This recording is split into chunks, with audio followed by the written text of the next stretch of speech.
ನಮಸ್ಕಾರ ಪ್ರೀತಿಯ ಚಾಲಕ ಮಿತ್ರರೇ.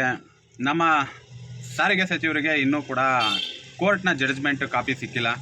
ದಯವಿಟ್ಟು ಯಾರಾದರೂ ಒಂದಿಷ್ಟು ಹಣವಂತರು ಯಾರಾದರೂ ಇದ್ದರೆ ಒಂದು ಜಡ್ಜ್ಮೆಂಟ್ ಕಾಪಿಯನ್ನು ಕಳಿಸ್ಕೊಡ್ತೀನಿ. ದಯವಿಟ್ಟು ಅವ್ರಿಗೆ ಹೋಗಿ ತಲುಪಿಸುವಂತಹ ಕೆಲಸ ಮಾಡಿ. ಯಾಕೆಂದರೆ ಸತತವಾಗಿ 1.5 ತಿಂಗಳಾಗ್ತಾ ಬಂತು, ಜಡ್ಜ್ಮೆಂಟ್ ಕಾಪಿ ಇನ್ನೂ ಸಿಕ್ಕಿಲ್ಲ. ಉತ್ತರ ಕೊಡ್ತೀನಿ ಅಂದರು.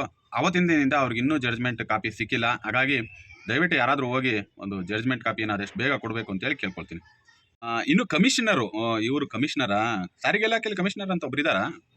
ಮರ್ತೋಗಿತ್ತು. ಇವತ್ತು ಅವ್ರು ಹೇಳಿದ ಮೇಲೆ ಜ್ಞಾಪಕ ಬಂತು. ಇವರು ಜಡ್ಜ್ಮೆಂಟ್ ಕಾಪಿ ಸಿಕ್ಕಿದ ಮೇಲೆ ಓದಿ ಕಮಿಷನರ್ ಜೊತೆಲಿ ಮಾತಾಡ್ತೀನಿ ಅಂತ ಹೇಳಿದ್ರಲ್ವಾ? ಕರೆಕ್ಟ್. ಕಮಿಷನರ್ ಸಾಹೇಬರು ಕಂಪನಿಗಳ ಜೊತೆಲಿ ಮಾತಾಡ್ತಾ ಇರಬೇಕು ಅಂತ ಅಂದ್ಕೊಳ್ತೀನಿ. ಯಾಕೆಂದರೆ ಇಲ್ಲಿ ತುಂಬ ಒಂದು 180-200 ಪೇಜ್ಗಳಿದೆ ಅಂತ ಅಂದ್ಕೊಳ್ಳೋಣ.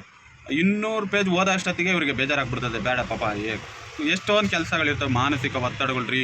ಇನ್ನು ಕಡಿಮೆ ಏನ್ರಿ ಕೆಲಸಗಳು ಅವ್ರಿಗೆ. ಪಾಪ ಬೆಳಗ್ಗೆಯಿಂದ ಮನೆ ಬಿಟ್ಟು ಬಂದ್ಬಿಟ್ರೆ ಅವ್ರಿಗೆ ಮನೇಲಿ ಇರುವಂತಹವ್ರಿಗಿಂತಲೂ ಬರೀ ರಾಜ್ಯದಲ್ಲಿ ಸಾರಿಗೆ ಇಲಾಖೆಗೆ ಸಂಬಂಧಪಟ್ಟ ಡ್ರೈವರ್ಗಳ ಮೇಲೆ ಇರೋ ಅಷ್ಟು ಕಾಳಜಿ. ಅವ್ರ ಮನೆಗೆ ಹೋಗಲ್ಲ. ನೀವು ನಂಬಲ್ಲ. ನೀವು ಡ್ರೈವರ್ಗಳು ನೀವು ಏನೋ ಅನ್ಕೊಂಡ್ಬಿಟ್ಟಿದ್ದೀರಾ. ಈ ನಮ್ಮ ಕಮಿಷನರ್ ಸಾಹೇಬರು ಇದ್ದಾರಲ್ಲ, ಅವ್ರ ಮನೆಗೆ ಹೋಗಲ್ಲ. ಅವ್ರು ಅದಕ್ಕೆ ಇದುವರೆಗೂ ಇನ್ನೂ ಜಡ್ಜ್ಮೆಂಟ್ ಕಾಪಿನೇ ಓದಿಲ್ಲ. ಬರೀ ಕಂಪ್ನಿಗಳ ಜೊತೆಲೇ ಮಾತುಕತೆಯಲ್ಲಿ ಇರ್ತಾರೆ. ಅವ್ರು ಇನ್ನೊಬ್ರು ಇದ್ದಾರೆ, ಅಡಿಷನಲ್ ಕಮಿಷನರ್ ಸಾಹೇಬರು. ಬಿಡಪ್ಪ, ಅವ್ರಿಗಿರೋ ಅಷ್ಟು ಪ್ರೀತಿ ವಿಶ್ವಾಸ ಚಾಲಕರುಗಳ ಮೇಲೆ ಬೇರೆ ಯಾರಿಗೂ ಇಲ್ಲ. ದಯವಿಟ್ಟು ನೀವು ಹಿಂಗೆಲ್ಲ ತಪ್ಪು ತಿಳ್ಕೊಂಡು ಏನೇನೋ ಫೇಸ್ಬುಕ್ಗಳಲ್ಲೆಲ್ಲ ಹೇಳ್ಬೇಡ್ರಪ್ಪ. ಅವ್ರಿಗೆ ತುಂಬ ಬೇಜಾರಾಗುತ್ತೆ. ನಿಮ್ಮ ಪರವಾಗಿ ಹಗಲಿರುಳು ಮನೆಗೆ ಹೋಗದೆ ಹಗಲಿರುಳು ಭಾರಿ ಕಷ್ಟಪಟ್ಟು ಅವರು ಕೆಲಸಗಳನ್ನ ಮಾಡ್ತಾ ಇದ್ದಾರೆ. ಹಾಗಾಗಿ ಅವ್ರಿಗೆ ಇನ್ನೂ ಜಡ್ಜ್ಮೆಂಟ್ ಕಾಪಿನ ಓದೋಕ್ಕೆ ಟೈಮೇ ಸಿಕ್ಕಿಲ್ಲ. ದಯವಿಟ್ಟು ಯಾರಾದರೂ ಇದ್ದರೆ ಇನ್ನೊಂದು ಜಡ್ಜ್ಮೆಂಟ್ ಕಾಪಿನ ಅವ್ರಿಗೆ ಕೊಟ್ಟು, ಇಲ್ಲ ನೀವೇ ಓದ್ಬಿಟ್ಟು ಅವ್ರಿಗೆ ಹೇಳಿರೂ ನಡೀತದೆ.